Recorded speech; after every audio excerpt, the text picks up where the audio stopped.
बोलो जयकारा बोल मेरे श्री गुरु महाराज की जय।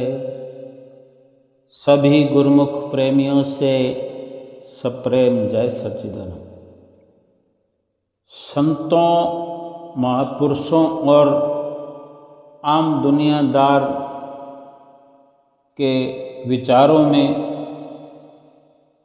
दिन रात का अंतर होता है, जमीन आसमान का फर्क होता है। क्यों कि जहाँ संत महापुरुष किसी भी गरीब से गरीब व्यक्ति को राजा महाराजा का स्थान दे देते हैं, सम्राट कहकर भी संबोधित कर देते हैं, धनवान कह देते हैं। वहीं संसारिक नजरिए से या संसारिक दृष्टिकोण से कोई आम इंसान ऐसे व्यक्ति को कंगाल, भिखारी, निर्धन केवल इस प्रकार के शब्दों से ही संबोधित करते हैं। संतों महापुरुषों का अपना अलग ही दृष्टिकोण होता है। आम दुनिया से, संसार से बिल्कुल उल्टा होता है। परम संत कबीर साहब जी कथन करते हैं, वास्तव में वो अपने प्रवचनों में ये दर्शाना चाहते हैं कि वास्तव में निर्धन कौन है और धनवान कौन है। गुरु ग्रंथ साहब की वाणी है। कबीर साहब जी कथन करते हैं, कहे कबीर निर्धन है सोई, जाके हृदय नाम न होई। एक और जगह भी कबीर साहब जी ने अपने वचनों में दर्शाया है, कबीर सब जग निर्धना, कबीर सब जग निर्धना, धनवंता नहीं कोय, धनवंता सोई जानिए, सत नाम धन होय। संसार में बड़े बड़े धनाढ़, बड़े बड़े धनवान राजा महाराजा व्यक्ति विद्यमान हैं, परंतु वे भी अगर मालिक के सच्चे नाम से वंचित हैं, सच्चे नाम से खाली हैं, जिनके हृदय में नाम नहीं बसता, तो ये परम संत श्री कबीर साहब जी के वचन हैं कि उन्हीं को निर्धन और कंगाल समझना चाहिए। क्योंकि मालिक के नाम सुमरण के बिना, भगवान के नाम सुमरण के बिना लोभ और तृष्णा का फिर अंत नहीं होता। जिसके हृदय में नाम नहीं है, जो नाम को जपता नहीं है, जो नाम का सुमरण नहीं करता है, उसके भीतर, उसके हृदय में लोभ और तृष्णा भरे पड़े होते हैं। लोभ और तृष्णा का अंत नहीं होता उसके जीवन में, कामनाएं समाप्त नहीं होती और मन की भूख कभी मिटती नहीं, मिट सकती नहीं। संसार के धन पदार्थ चाहे मनुष्य को कितने भी प्राप्त हो जाए, लेकिन मनुष्य तृप्त नहीं होता। एक राजा का 7 देशों पर अधिकार था। लेकिन वो मालिक की भक्ति, मालिक के नाम से खाली था, कोसों दूर था, और तृष्णा और लोभ ने उसके मन पर पूरी तरह अधिकार कर रखा था। वो तो 7 देशों पर अधिकार करने वाला कहलाता था, 7 राज्यों पर उसका अधिकार था, 7 देशों पर। लेकिन उसी के दिल पर तृष्णा और लोभ ने अधिकार कर रखा था, कब्जा जमा रखा था। और तृष्णा के वशीभूत होकर उसने एक और देश को जीतने का विचार बनाया और अपनी विशाल सेना को लेकर चल पड़ा। आक्रमण करने के लिए निकला था। राजा, चूँकि हम जानते हैं पालकी में सवार होकर जाया करते हैं, पूरा दमखम लाव लश्कर के साथ।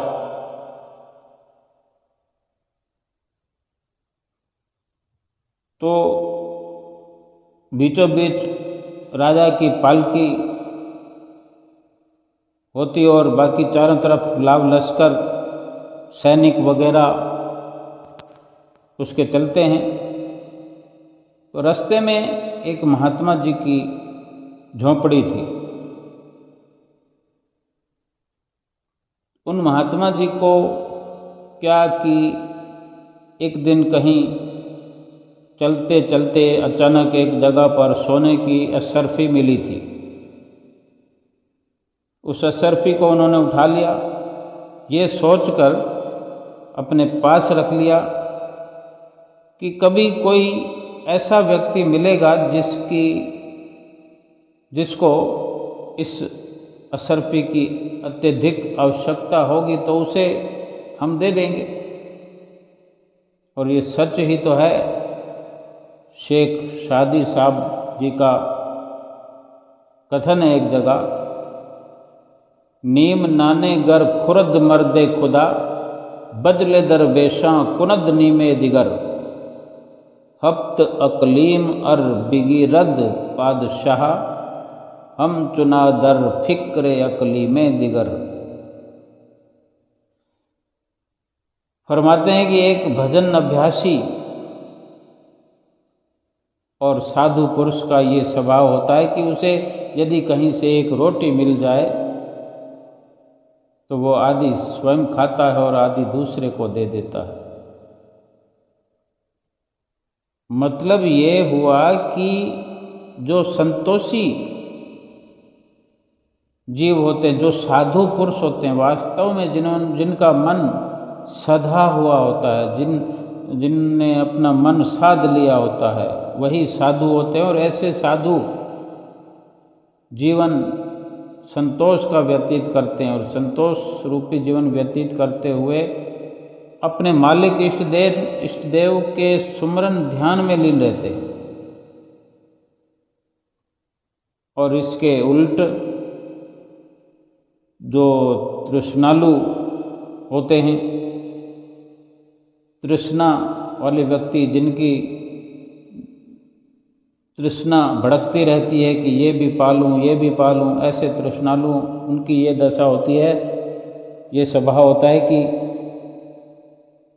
अगर बहुत संपत्ति भी होती है, जैसे उस राजा की, जो सम्राट है, उसके अधिकार में 7 देश हैं, 7 देशों का वो राजा है, तो भी वो निकल पड़ा एक और देश पर अधिकार करने। उसको चिंता लगी हुई है कि कब एक और देश पर मैं फतह प्राप्त करूं। इसी उधेड़ बुन में रहते, उनको नींद नहीं आती। मन में ख्याल हो गया कि 7 देश तो मेरे पास हैं ही, अब क्या हाथ पर हाथ धरे बैठे रहे। इतनी सेना है, इतना दमखम है हमारे पास, तो क्यों ना एक देश पर और फतेह की जाए। अगर यहीं कोई संत हो,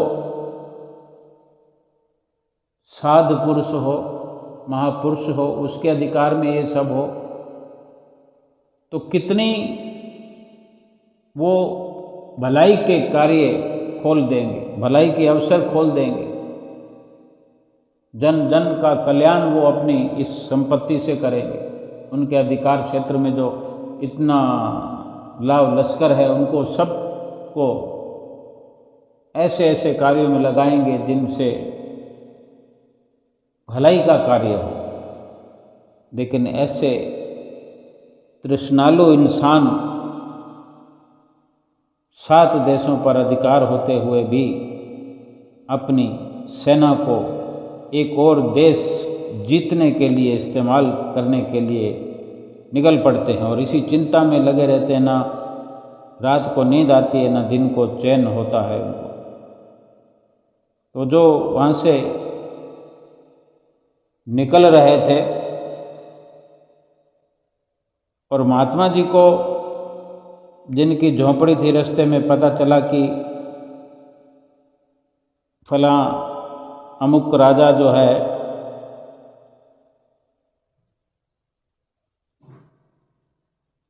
एक और देश को जीतने के विचार से इतनी विशाल सेना लेकर यहाँ से गुजरने वाला है और जिसकी बाहर से आवाज़ें आ रही थी, तो झोंपड़ी से बाहर आए और देखते ही देखते राजा की पालकी नज़दीक आई। विशाल सेना के साथ पालकी में राजा गुजर रहा है। तो उन्होंने वो सोने की जो मुद्रा थी, सोने की जो सर्फी थी, राजा की पालकी की तरफ उछाल दी। राजा के पास वो मुद्रा असरफी पहुंच गई, पालकी के भीतर जा गिरी। राजा ने ये सब देखा तो राजा ने पालकी रोक कर पूछा कि ये सोने की मुद्रा किसने फेंकी है असरफी। जब एक सैनिक के मुख से सच्चाई पता चली कि उसने जो सैनिक ने कहा कि वो महात्मा जी खड़े हैं, उन्होंने ये सोने की असरफी आपको भेंट की है। तो राजा ने महात्मा जी को नज़दीक बुलाकर कहा कि आपने मुझे राजा समझकर भी ये सोने की असरफी मुझे भेंट की है, तो आपने किस कारण ऐसा किया? क्या आपको इस भेंट के बदले कुछ अधिक मदद चाहिए? क्या आपको अपनी कुटिया बनाने के लिए ज़मीन, धन या किसी अन्य वस्तुओं की ज़रूरत है जो इतनी कीमती असरफी भेंट की है? तो महात्मा जी ने उत्तर दिया, मेरे मन में न तो कोई इच्छा है और न ही आपसे मुझे कोई उम्मीद है, ना मुझे आपसे कुछ लेना है। मैंने तो आपको एक गरीब समझकर, निर्धन समझकर आपकी और ये सोने की असरफी फेंकी है। साफ शब्दों में कह रहे हैं महात्मा जी। राजा ने भी कहा कि आपने ये सोने की असरफी भेंट की मुझे। सैनिक ने भी कहा कि उस महात्मा जी ने ये सोने की असरफी आपको भेंट की है, शब्दों को सुधार कर। लेकिन महात्मा जी साफ सुंदर शब्दों में, सीधे सरल शब्दों में फिर से कहा कि मैंने आपको निर्धन समझकर आपकी और ये सोने की असरफी फेंकी है। समझने वाले तो इशारा समझते हैं। और महात्मा जी ने कहा कि मैंने ये सुना है कि आपके पास 7 देशों का राज्य है, 7 देशों पर आपका अधिकार है, आप मालिक हैं, 7 देशों के राजा हैं। इतना शासन पर शासन होने पर भी आपकी तृष्णा नहीं मिटी, इसलिए एक और देश पर विजय प्राप्त करने के लिए आप ये सेना लेकर जा रहे हैं। और इसी उधेड़ बुन में आप जाने कब से चिंतित हैं, चिंता में रहते हैं। ना आपको दिन में चैन आता है, ना रात को नींद आती है।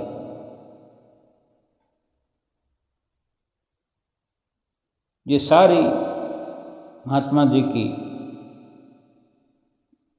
शब्दावली को सुनकर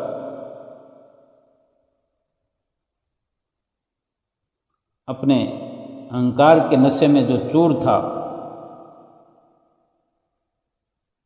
समझने की बजाय राजा बोला, मैं कई देशों का राजा हूँ, जो कुछ चाहिए आप मांग लो, आप जो कुछ भी मांग लोगे मैं आपको दे दूंगा। महात्मा जी ने फिर कहा, संतों महापुरुषों के जो वचन होते हैं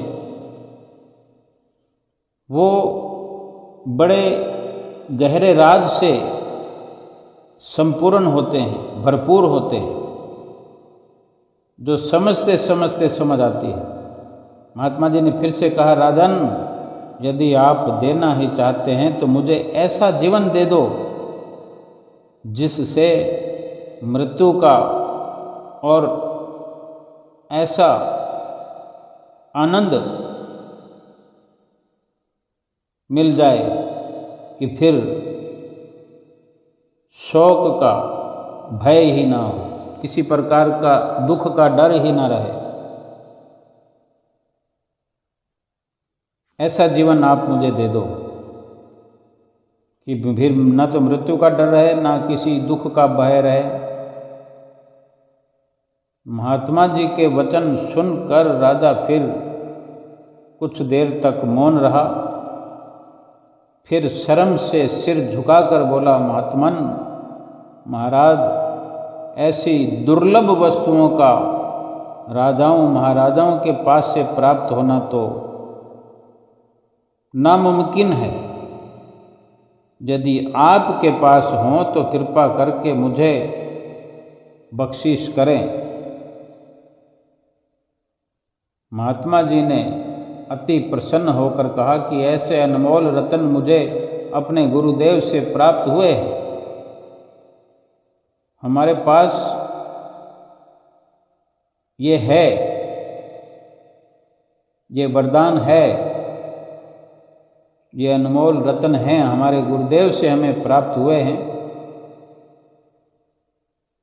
ये अनमोल जो रत्न हमारे पास हैं, हमें प्राप्त हुए अपने गुरुदेव से, तो उन्होंने देते वक्त हमें ये फरमाया था कि जब कभी कोई श्रद्धावान व्यक्ति मिले, कोई श्रद्धालु सेवक मिले, तो तुम उसे ये वरदान दे सकते हो कि इस वरदान के बाद, ऐसे जीवन के बाद फिर मृत्यु का ऐसा आनंद और फिर दुखों और शोक का भय नहीं होता।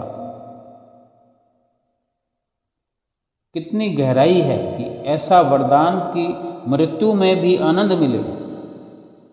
जहाँ हम मृत्यु के नाम से ही भय खाने लगते हैं, कपकपी दौड़ जाती है शरीर में। अगर ऐसा संभव होने वाला हो, ऐसी भनक पड़े कि हम मरने वाले हैं, केवल ऐसे ख्याल से ही शरीर कांप जाता है। और संत महापुरुष इसको वरदान कहते हैं कि अगर मृत्यु के नाम से आनंद प्राप्त होता हो, आनंद की अनुभूति होती हो, आनंद मृत्यु के ख्याल से भय नहीं बल्कि आनंद प्राप्त होता हो और किसी प्रकार के दुख का भय मिट जाए, ये रतन ही हैं, ये हीरे मोती ही हैं। सो इस प्रकार के वचन सुनकर राजा पालकी से उतर कर अत्यंत नम्रतापूर्वक महात्मा जी को प्रणाम किया और विनय की, हे प्रभु, मुझे अपना तुच्छ सेवक समझ लीजिए और ऐसे अमूल्य रत्न प्रदान कर मुझ निर्धन को धनवान बना दीजिए। वक्त आ गया और संत महापुरुष तो समय समय पर जीवों का कल्याण ही करते हैं, कल्याण करने के लिए ही धरती पर अवतरित होते हैं। महात्मा जी ने उस राजा को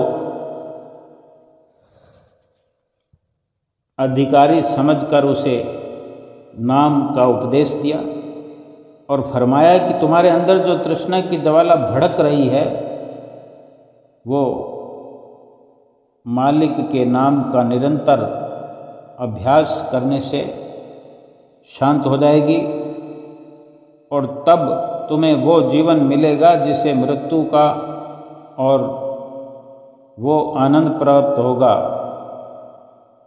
जिसे शोक का भय नहीं होगा। नाम सुमरन से वो अग्नि, वो आग बुझ जाएगी।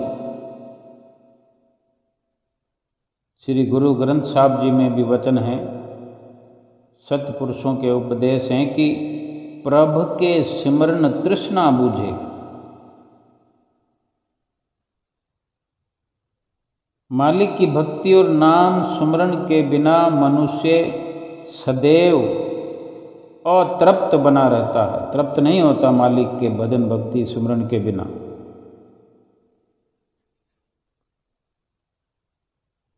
गुरु ग्रंथ साहब में ही कथन है कि भूखियां भूख न उतरी जे बन्ने पुरियां भार।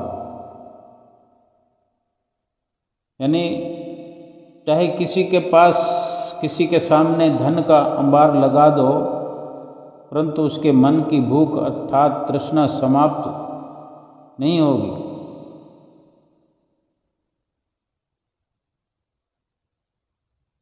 ईश्वर के नाम सुमरण में ऐसी अद्भुत शक्ति समाई हुई है कि जो भी श्रद्धा, विश्वास और दृढ़ निश्चय से नाम का अभ्यास करता है उसकी मानसिक भूख मिट जाती है और वो तृप्त आत्मा हो जाता है, उसकी आत्मा तृप्त हो जाती है भगवान के नाम सुमन से। यानी उसे शाश्वत सुख आनंद की प्राप्ति होती है। संसार का कितना भी धन किसी को दे दिया जाए, वो भले कह सकता है कि बहुत है, बहुत है, बहुत है, बहुत है, बहुत मिल गया, थोड़ी ही देर में फिर वो सोचेगा कि इतना और मिल जाए, अभी ये मिल जाता तो ठीक था, इतना मिल जाता तो ठीक था। हम स्वयं अपने जीवन में देख सकते हैं कि हम वर्षों पहले हमारे पास क्या था, आज बढ़ते बढ़ते बढ़ते बढ़ते एक अच्छे मुकाम पर हम अगर पहुँचे हैं, अच्छा बैंक बैलेंस है, तो क्या साथ में ये इच्छा नहीं है कि अब इतने समय में इतना बढ़ा है तो अब थोड़े समय में और इतना बढ़ जाएगा, या हर साल हम ये देखते होंगे, हिसाब लगाते होंगे कि कितना बढ़ा, पिछले साल कितना बढ़ा था, इस साल कितना बढ़ा। और एक साल की कोई म्याज तो नहीं है कि एक साल में देखना है, हो सकता है 6 महीने में हिसाब लगाते हों, या फिर हो सकता है कि रोज़ के रोज़ हमें पता लगता हो। हमने इस प्रकार की अपनी सूझबूझ बना रखी हो कि हमें नित्य प्रति ये ज़रूरत पड़ती हो, कितना हो गया, कितना हो गया। यानी इतनी खोज खबर हम अपने बैंक बैलेंस की लेते रहते हैं, अपनी संपदाओं का आकलन करते रहते हैं। आत्मिक धन के लिए हमें फुर्सत नहीं है। केवल अपने लाभ लश्कर से संसार के अंदर ही अपनी विजय पताका फहराने में लगे हुए हैं। कि अब इतना हो गया, अब इतना हो गया, हमने यहाँ झंडा गाड़ दिया, अब यहाँ झंडा गाड़ दिया, एक हमने दुकान ले ली, एक मकान और ले लिया, 2 प्लॉट ले लिए, इस दिवाली पर इतना सोना ले लिया, हीरो जड़ित अंगूठी ले ली, नेकलेस ले लिया। भगवान का नाम नहीं लिया तो महापुरुषों ने फरमा दिया कि हम चाहे कुछ सारे संसार का भी धन इकट्ठा कर दें, लेकिन संतों महापुरुषों ने फैसला दे दिया कि हम कंगाल हैं, निर्धन हैं। अब महात्मा जी का जो दृष्टांत है हमारे समझने के लिए काफ़ी है। जब इतनी तृष्णा होने पर कि 7 देशों का अधिकार क्षेत्र हो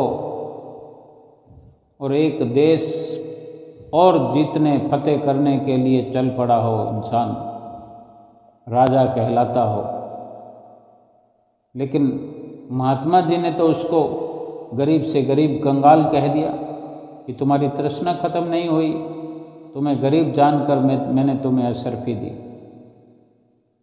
और महात्मा जी के सत्संग से खड़े खड़े ही काया पलट भी हो गया। गहरा विचार अगर किया महात्मा जी के शब्दों पर, सत्संग पर, तो ये सारे उपदेश महात्मा जी के सुनकर जब वो अधिकारी बन गया, अपने आप को अधिकारी बना लिया, सेवक बना लिया,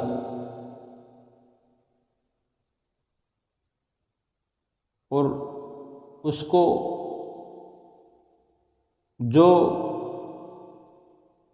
वरदान की ललक लगी, क्योंकि उसको जो भी वो कार्य करने जा रहा था, 8वें देश को फतेह करने जा रहा है, 7 देश पहले फतेह कर रखे हैं, तो चाहिए तो उसको वही, वो सब करके वो वही प्राप्त करना चाहता है कि मैं शांति प्राप्त करूं, सुख प्राप्त करूं, लेकिन उनमें है नहीं। तो महात्मा जी से रूबरू होकर सत्संग सुना तो उसके भीतर में कुछ प्रकाश हुआ कि अगर महात्मा जी यूं ही बिना देशों को फतेह किए बिना ही वही मुझे मृत्यु के अंदर आनंद दिखा सकते हैं, शोक का भय मिटा सकते हैं, तो फिर इतने लाभ लश्कर लेकर इतने कठिन कार्य करने की क्या जरूरत है। और पालकी से नीचे उतर गया। जो पालकी से नीचे उतर सकता है तो समझो हो मैं उसकी निकल गई, अहंकार निकल गया उसका, और महात्मा जी का सेवक बन गया और स्वीकार कर लिया उसने। ये वचन सुनकर जो प्रभाव उसके हृदय में पड़ा, जो बदलाव हुआ, तो उसने युद्ध का विचार ही त्याग दिया और अपनी राजधानी को वापस लौट चला। और फिर महात्मा जी के उपदेश अनुसार, महात्मा जी के कथन अनुसार ही राजकाज करने लगा। राजकाज करते हुए वो अपना जो चित्त है वो नाम के सुमरन में लीन रखता और राजकाज भी करता। उसकी सुरत पर जो मोह की ममता की मलिनता, वो फिर नाम के प्रताप से, जैसे महात्मा जी ने कहा था कि नाम को जपने से, नाम को सिमरने से, सुमरन करने से ये सब फिर ठीक हो जाएगा और फिर यही वरदान फलीभूत भी होगा। और फिर धीरे धीरे ये मलिनता उतरती गई, वो सुरती पवित्र होती गई, निर्मल होती गई, उसकी तृष्णा का समूल अंत हो गया एकदम से। फिर वो नाम भक्ति के प्रताप से फिर सम्राटों का सम्राट बन गया। ऐसा सम्राट कि उसका लोक परलोक सुधर गया, लोक परलोक संवर गया। इस प्रकार की कथाओं और सत्संग के वचनों को पढ़ने से, सुनने से ये ज्ञान होता है, ये समझ आती है। जो ऐसे सत्संग में वास्तविकता दर्शाई जाती है, वास्तव में सतगुरु सच्चे परोपकारी और दाता हैं, जो कि निर्धन और कंगाल व्यक्तियों को सच्चे नाम की संपदा प्रदान करके उन्हें सही अर्थों में धनवान बनाते हैं। ऐसे नाम की सच्ची दात के बिना बड़े बड़े राजा महाराजा भी अतृप्त और दुखी बने रहते हैं। सतपुरुष श्री गुरु अर्जन देव जी महाराज कथन करते हैं कि सगल सृष्टि को राजा दुखिया, हरि का नाम जपत होए सुखिया। सारी सृष्टि का राजा भी सदैव दुखों चिंताओं से घिरा रहता है। सुखी तभी होगा वो जब ईश्वर के नाम को जपेगा। महाराजा जनक और महाराजा भर्तहरि वैभवशाली होने पर भी दुखी और अशांत थे। जब सतगुरु की शरण संगत ग्रहण की और पावन नाम की दात प्राप्त की, फिर उस नाम की कमाई करने पर जब उनके मन से आशा, तृष्णा आदि का अंत हुआ, कामनाओं से रहित हुआ मन और मन की मलिनता गुरु के ज्ञान से धुल गई, तब उनके हृदय में नाम और भक्ति की ज्योत जगमगाने लगी। फिर नतीजा हुआ कि मोह ममता से छुटकारा पाकर वे सच्चे आनंद में झूमने लगे। महापुरुष सुंदर शब्दों में कथन करते हैं, गुरु ग्रंथ साहब में वर्णन आया है, माई में धन पायो हरि नाम, मन मेरो धावन ते छूटियो कर बैठो विश्राम। माया ममता तन ते भागी, उपजियो निर्मल ज्ञान। लोभ मोह ए परस न साके, गही भक्ति भगवान। जन्म जन्म का संसा चूका, रतन नाम जब पाया। तृष्णा सकल विनाशी, मन ते निज सुख माही समाया। जाको होत दयाल कृपा निधि, सो गोविंद गुण गावे।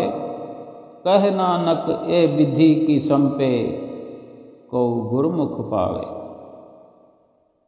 फरमाते हैं कि मैंने परमेश्वर के पावन नाम का सच्चा धन पा लिया है। इससे ये नतीजा हुआ कि मेरा मन इधर उधर की भाग दौड़ को छोड़कर सदा सदा के लिए संतुष्ट हो गया, शांत हो गया है। माया की आसक्ति शरीर से दूर हो चुकी है, क्योंकि हृदय में निर्मल ज्ञान का दीपक जलने लगा है, प्रकाश हो गया है।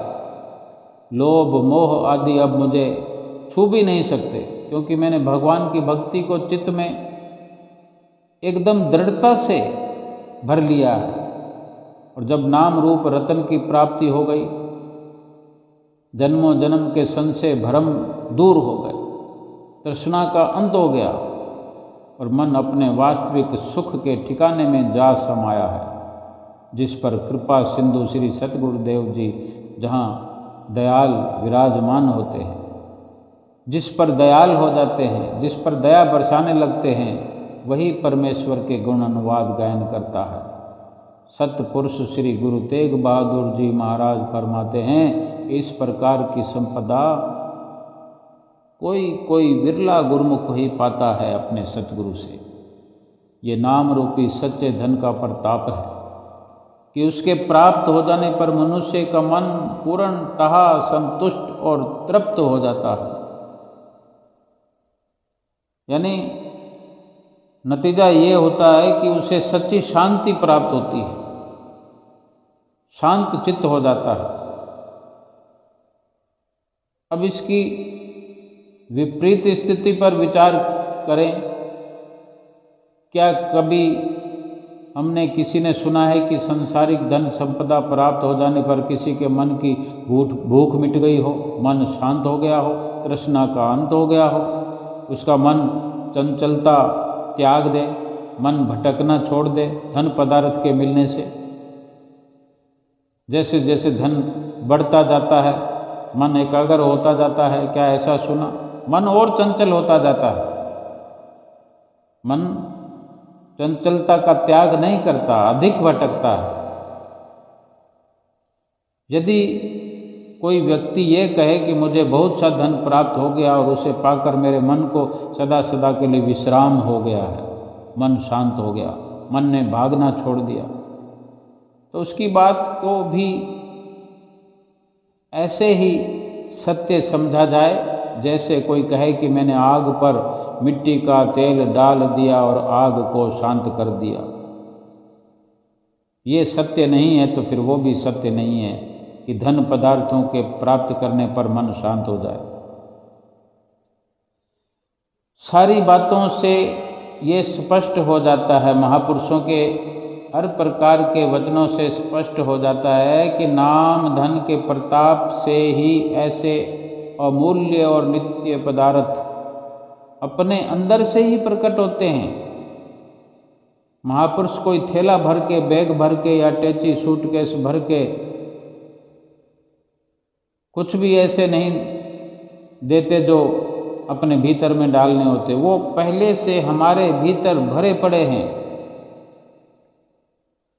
ऐसे शाश्वत सुख शांति के सभी रतन हमारे अंतःकरण में पहले से ही हैं, लेकिन सतगुरु के मिलन से, सतगुरु की नाम बख्शिश से, उस नाम की कमाई से वो अंदर जो भरे पड़े हैं वो प्रकट होने लगते हैं, वो प्रकट होते हैं। फिर जिनके प्रभाव से मनुष्य की आशा तृष्णा संसारिक कामनाएं यानी संसार को प्राप्त करने की जो इच्छाएं कामनाएं रात दिन लगी रहती हैं, ये मिल जाए वो मिल जाए, मैं ये प्राप्त कर लूँ वो प्राप्त कर लूँ, सारा दिन मन कलपता रहता है, रात को भी नींद नहीं आती, दिन को भी चैन नहीं आता।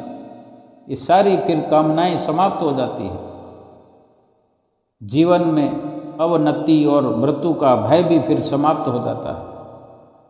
जो भय लगा रहता है ना कि कहीं कोई गलत ना हो जाए, कहीं कोई दुख ना आ जाए, कहीं ऐसा ना हो जाए, कहीं वैसा ना हो जाए,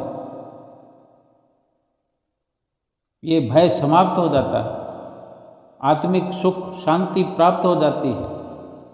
और ये आत्मिक सुख शांति ऐसा सच्चा धन है जो परलोक में भी साथ जाता है। और मालिक के धाम में तो पहुंचना ही है, मालिक के धाम में पहुंचकर वहाँ पर सम्मान दिलाता है, इज्जत दिलाता है। ज्ञानवान विवेकशील जो भी प्राणी होते हैं, गुरुमुख प्रेमी, वो उनको चाहिए कि सत्पुरुषों के उपदेश जो कि सत्यता से भरपूर होते हैं, उनके वचनों को ध्यान पूर्वक अगर संतों महापुरुषों के वचन हम पढ़ रहे हैं तो बड़े ध्यान पूर्वक पढ़ें। जैसे पढ़ते जाते हैं लाइन बाय लाइन, कहीं किसी शब्द पर थोड़ा सा ध्यान टिकता है तो रुक जाएं, उसको फिर पढ़ें, वहाँ पर अपनी नज़र गड़ा दें, अपनी दृष्टि वहाँ पर रोक दें कि ये शब्द क्या कह रहा है, इसमें कितनी गहराई है, उसकी गहराई को नापने का कार्य करें। कुछ समझकर बूझकर फिर आगे चलें। पूरा सफ़ा या पूरा ये पन्ना, पूरा पेज पढ़ने की आवश्यकता नहीं है। 2 दिन में पढ़ लेंगे, 3 दिन में पढ़ लेंगे, 1 महीने में 1 पेज पढ़ लेंगे, लेकिन कहीं गहराई थोड़ी सी प्रतीत हुई और वहाँ अपनी नज़र को रोक दिया, फिर उसकी था लेने की कोशिश करें, उसकी गहराई नापने की कोशिश करें, बहुत कुछ लाभ उस शब्द से प्राप्त हो जाएगा।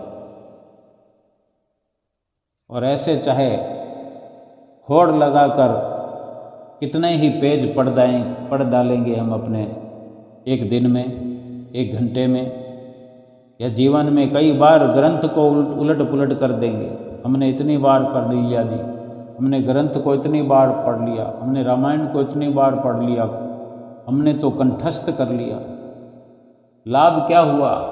क्या इच्छाएं मिटी, कामनाएं मिटी, मन की कल्पना या मन की भटकना शांत हुई? ऐसे नहीं पढ़ना।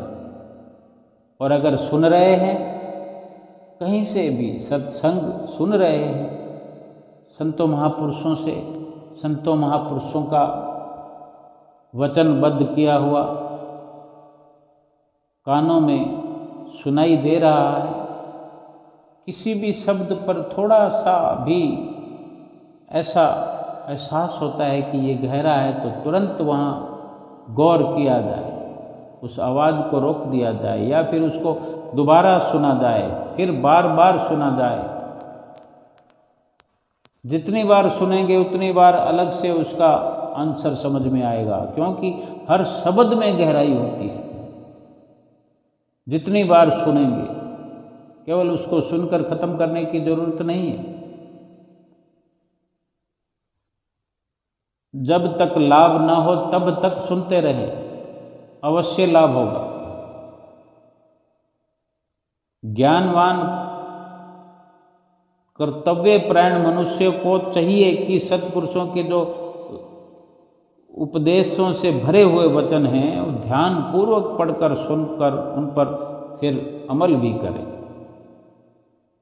पहले तो बार बार सुने, बार बार पढ़े, फिर उस पर अमल करें। और फिर ऐसे संत महापुरुषों की वाणियाँ सुनते सुनते, संतों महापुरुषों की वाणियाँ पढ़ते पढ़ते फिर संतों महापुरुषों की संगत भी ग्रहण करें, उनके साथ रहने का अवसर ढूंढे, तलाश करें कि किस प्रकार संतों महापुरुषों की संगत नसीब होगी। उनके साथ उठना बहना, उठना बैठना रहना, ये इस प्रकार से मनुष्य जीवन का पूरा पूरा लाभ उठाया जा सकता है। सत्पुरुषों की शुभ संगति ग्रहण करने से ही सच्चे नाम की प्राप्ति भी होती है। फिर सच्चे नाम की कमाई करने का भी भीतर में एक प्रकार की लगन लगती है। और फिर इस प्रकार श्रद्धा से, लगन से नाम की कमाई करके शाश्वत जो सच्ची दौलत है भक्ति की, सच्चा सरमाया है भक्ति का, सच्ची दौलत से मालामाल हुआ जा सकता है।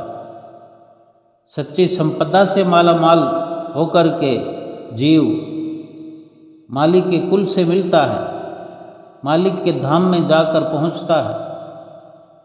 और यही इस जीवन का अनमोल लक्ष्य है, जिसे प्राप्त करके अपना जीवन सफल करना है। बोलो जयकारा बोल मेरे श्री गुरु महाराज की जय।